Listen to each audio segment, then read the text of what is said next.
Does skill actually matter in long-range shooting? I don't need knee pads. We have two shooters, a beginner Rounds per year, maybe 100 to 200 tops. and an expert. My round count is around 20,000 rounds a year. Both shooters will be using the 6.5 Creed rifle and the same ammo in a 3-challenge shootout. I've certainly never shot anything close to 1,000 with wind. To test data collection, I have 5.6 dialed on, and I'd be curious if he had 5.7 or 5.8. position building, Derek didn't adjust the gap here between the bipod and the mag. and shot correction. It's pretty tough to spot when you're looking down a field like that. With increasing levels of difficulty, we are going to see how close an average hunter can match up against an AG Cup winning pro shooter. I hope I can keep it up and that I didn't just get lucky on that wind correction. This is Derek. Derek works in the marketing department and sales department for MDT. Hello world. So you run a phone app Yeah. for ballistics. I'm gonna be using the equipment that I would normally use, which would include a Kestrel. Yeah, how would you normally find all this? I'm assuming when you set On the up a box. gun. Okay, so you'd use the information. I would use from the box, yeah. Yeah. G1 or G7 we'll use. That's up to you. What do you think? I always pick the first one, G1. Okay. Yeah, I don't ever do altitude and stuff like that, so I don't think we should do that here.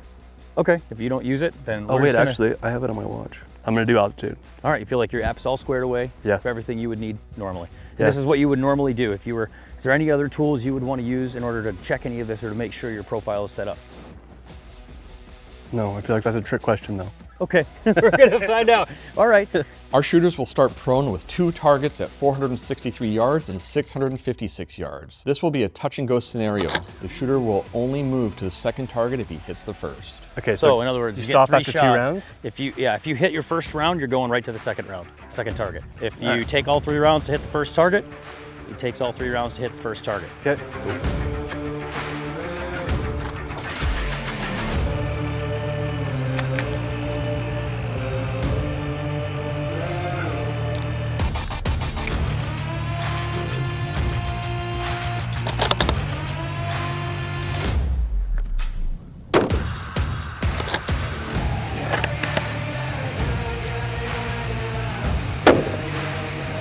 Whoa.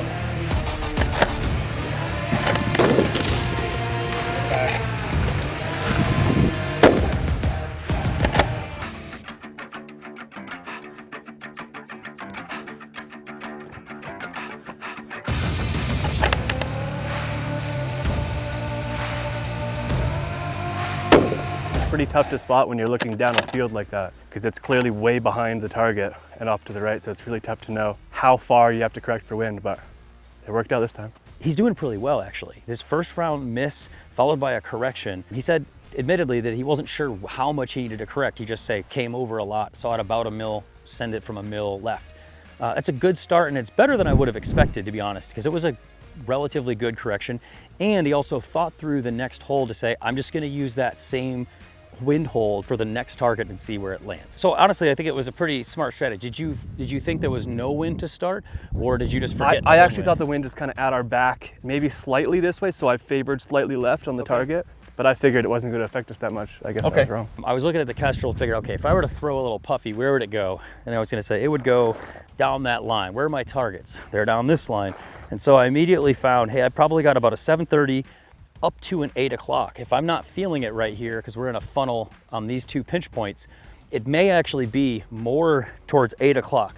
So I ran a quick scenario. I'm like, we've been constantly getting 6 now, and we're up to about 9. So that puts me between, I have it right here, a 0.5 to a 0.8 on the near target, and then a 0.6 to a 0.9 left hold on the second target.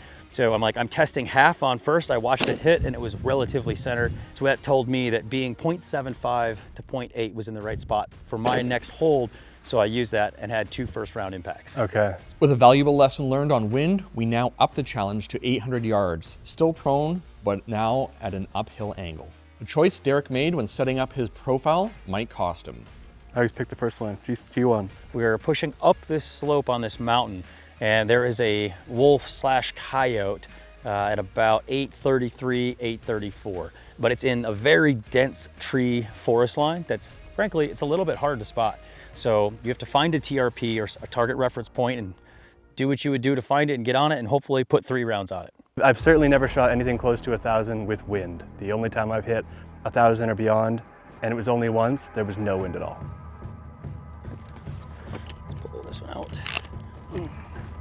About right.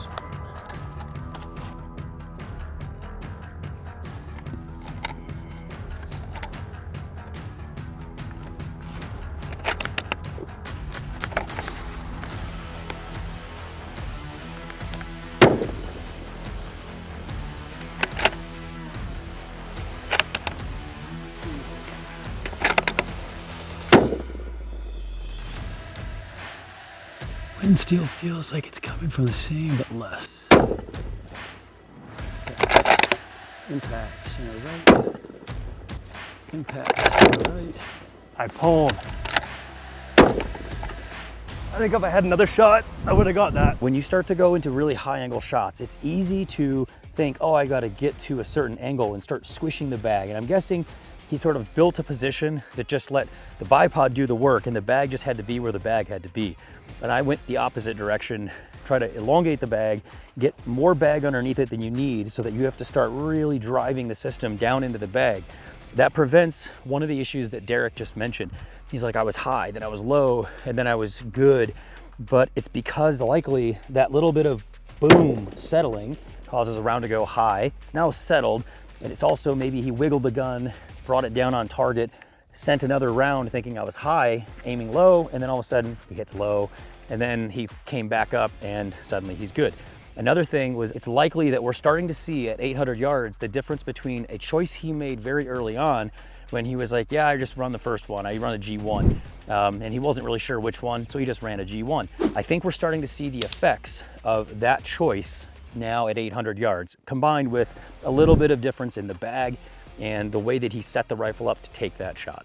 For the final challenge, we're moving off the ground and onto a tank trap. Does Derek have what it takes to keep up with the pro, or will skills and experience come out on top? All right, so the last time I shot up a tank trap, I did not do very well at all, and it was about 3 years ago. I have not done any since. So I hope this goes well. Hope this goes better.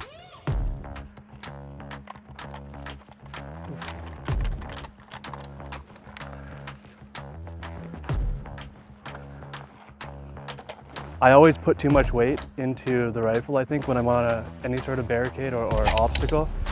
And this time I didn't put enough, so I could not spot my impact at all. I was assuming a little bit of wind and trying to correct on the second one. Again, no spot whatsoever. I moved. I couldn't find the target again because the trigger cam was on it. And it was stuck at like a 24 power, 22 power. That took forever. When I was finally able to find it, we took the trigger cam off. I did get an impact, and I held about a half mil left, similar to where the target was there. Derek didn't adjust the gap here between the bipod and the mag. And if I just do a quick check here, the bag is right at that limit if I go full squish.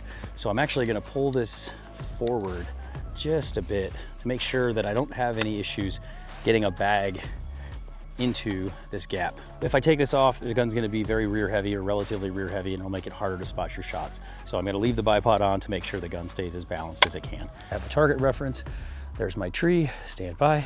All right. Bag set square.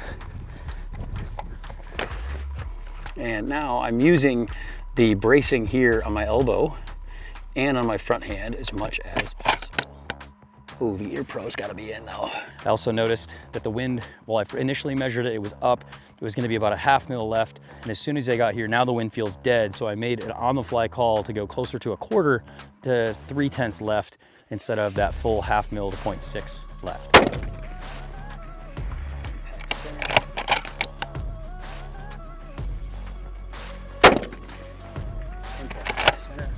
Now I know I should be using about 0.3 to 0.4 on this shot again. And now again, I'm using the crotch of this tank trap to brace my body as much as I can. Tree reference point to the left.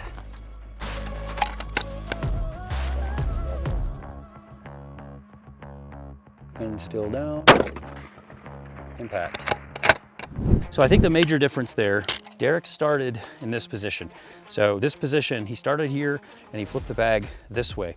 So that means he has the shortest profile front to back, which will fit in between where he had the bipod and the magazine, except it's gonna cause a little bit more wobble. It's not as stable as going the long direction where I have support at the front and the back. But again, the choice of the first position, this is the more stable position. Sometimes the choice of what you choose to shoot from can affect what you do on subsequent shots more than just having a good wind plan.